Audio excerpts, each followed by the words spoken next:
The question of the day, can anyone sing? And the answer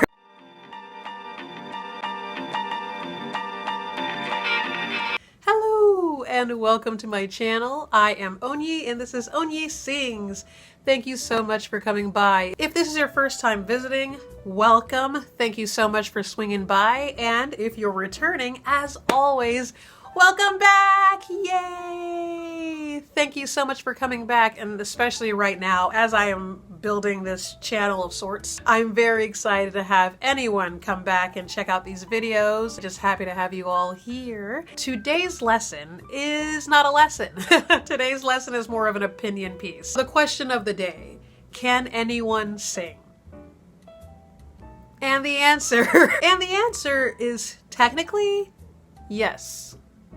Now, the reason I say technically yes is that on the definition level of what singing is, basically it's just phonating musically. Phonating is just producing sound. So on a technical level, singing is just creating sound musically. And you may say, well, then the musically part is the tough part. Yes, it is. But also music is somewhat in the eye of the beholder, in the ear of the beholder. So what is music? What is singing? What is, you know, like, if we want to get into that kind of stuff, we can do that on another video. For today, I'm just going to pretty much stick with the basic generic idea of what singing is. So if you can phonate musically, you can sing. And I believe that most, if not all people, to some extent, can sing. So we can start there. As per all my videos, even though this is an opinion piece, I'm still going to have points to kind of really delve into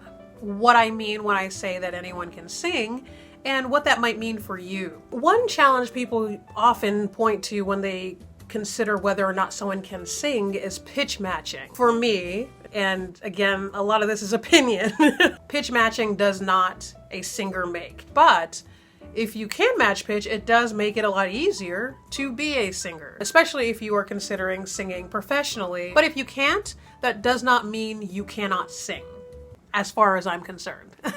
I feel like I almost have to say allegedly at the end of all of these. Please know that all of this is based in a lot of my own opinion based on experience and my professional wisdom, as it were, but it is an opinion. Now, matching pitch can be difficult for some people, especially when you're new to singing, especially if you didn't grow up in a house full of music. So when it comes to matching pitch, if you are not exposed to a lot of music, especially growing up, then you don't really have a frame of reference when it comes to matching pitch. How often in life, outside of singing, is it necessary to match pitch? So how else do you practice? How else do you understand that? How else do you learn that if you're not exposed to the opportunity? And to that point, give yourself a break if you are one of those people who didn't grow up with a lot of music in your home, didn't grow up listening to the radio, didn't have a lot of you weren't inundated with music. You can't know what you've never known. And along with giving yourself grace, definitely get a good voice teacher. I cannot overstate, though I overstate quite a bit, I cannot overstate how important it is to have a voice teacher, especially if you are someone who struggles with pitch. You definitely want a good voice teacher who understands how to work with somebody who needs help in that area. Another big part of singing is breathing. As I've said probably a million times now, breathing is the foundation of singing. It truly is. It is one of those things that can kind of give you a ding, ding, ding, I'm dealing with a novice singer or I'm dealing with an amateur. I'm going to likely do an entire video about breathing for singing, and I think I've said that before and I'm saying it again and I mean it, but I'll hit some quick points here. One of the basics in breathing for singing is breathing from the diaphragm. Now, what I teach is breathing from below the diaphragm. My other background is as a personal trainer, learning anatomy and physiology and biology on a different level that I was able to transfer over to the way I teach voice. And it has been incredibly eye-opening to know how the body works as a whole outside of singing, and then allow it to inform the way I teach as a vocal teacher. And one of the things I learned is how breathing actually happens in the body, the way we truly breathe. So when I teach voice, I also consider all those things when it comes to taking a breath to sing. I usually refer to it as belly breathing, but but the idea is just filling your belly with air below your diaphragm. I feel like oftentimes when we think diaphragm, we stop short of involving any other part of your body that also is a part of breathing. Taking a breath that is below the diaphragm is a great way to encourage involving all of those processes that go into great breathing. And great breathing allows you great singing. And when you take a really good breath, then you are able to have a really consistent tone. And a consistent tone makes for what we hear as good singing. When you don't have a consistent breath, then you do not have consistent tone. That is because the breath underneath the tone is shaky. I'll often hear people describe somebody's voice as clean or clear or under control.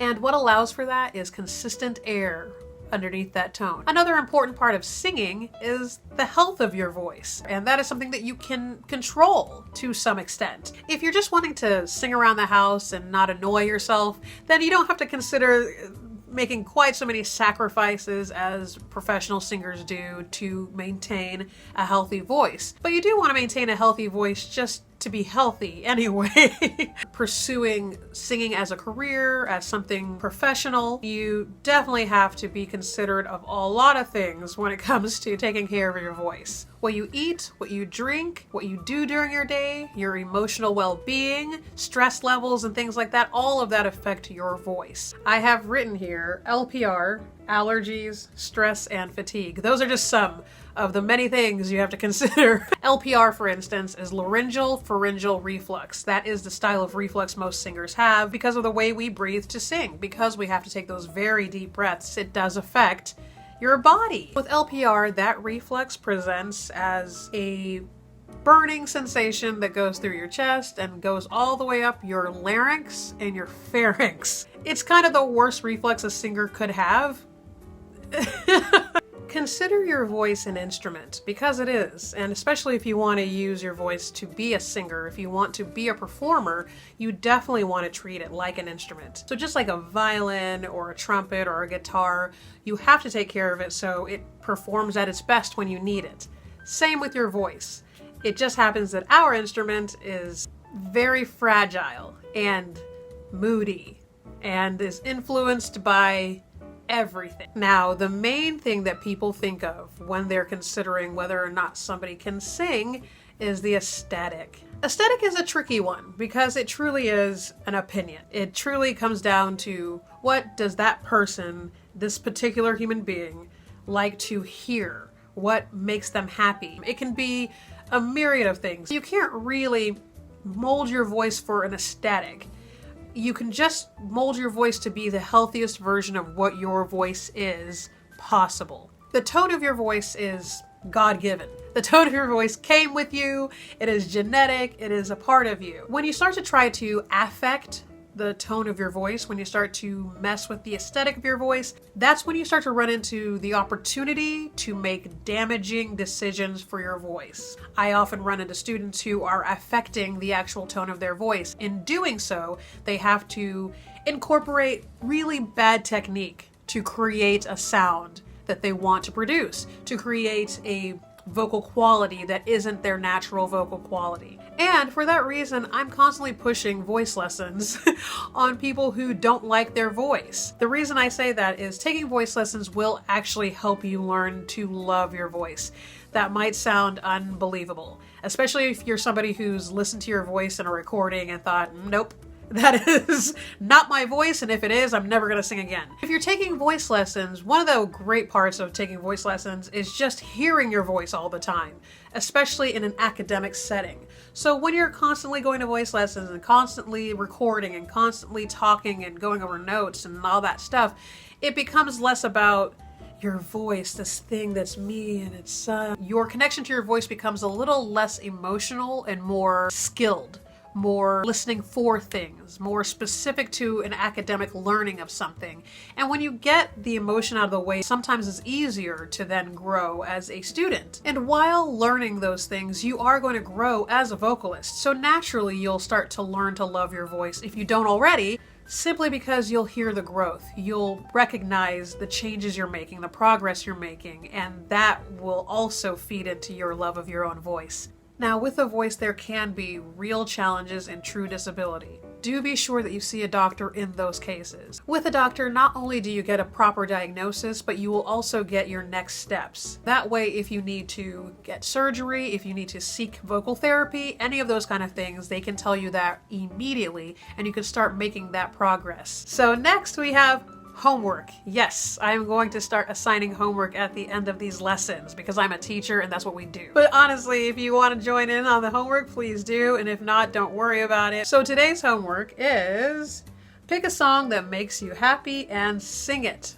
Record yourself, keep watching my videos, and hopefully we can check back in a couple months and hear a difference.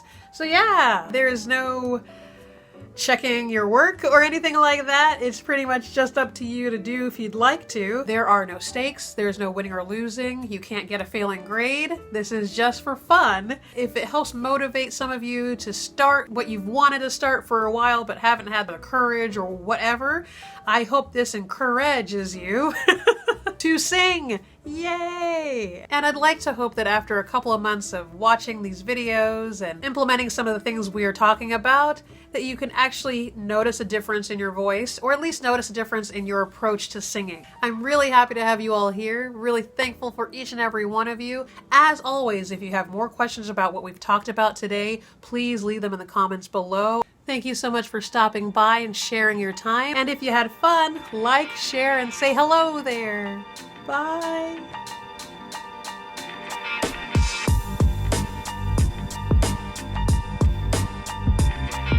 If you think of breathing from below the diaphragm, it'll automatically engage. What do I usually say in voice lessons?